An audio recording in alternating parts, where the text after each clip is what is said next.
বাংলাদেশের নির্বাচনের দাবির মাঝেই তৈরি হয়েছে নতুন রাজনৈতিক দল।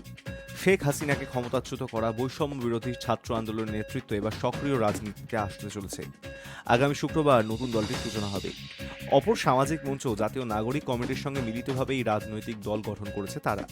কোন পক্ষের কারা কোন সাংগঠনিক পদে থাকবেন তা নিয়ে ইতিমধ্যেই দফায় দফায় আলোচনা চলছে বৈষম্য বিরোধী ছাত্র আন্দোলন এবং জাতীয় নাগরিক কমিটির নেতৃত্বে।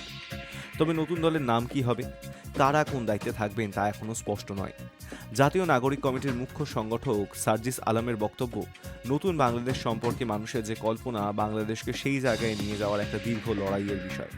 সেই লড়াইকে সামনে রেখেই বৈষম্য বিরোধী ছাত্র আন্দোলন এবং জাতীয় নাগরিক কমিটির ঐক্যবদ্ধভাবেই একটি নতুন রাজনৈতিক দল গঠন করতে যাচ্ছে। নতুন দলের কমিটিতে কারা জায়গা পাবেন তা নিয়ে এখনই কিছু প্রকাশ্যে আনছেন না তারা। শুক্রবার দল গঠনের সময় এই বিষয়ে তথ্য জানানো হবে।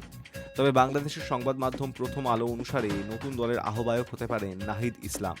তিনি বর্তমানে অন্তর্বর্তী সরকারের অন্যতম উপদেষ্টা।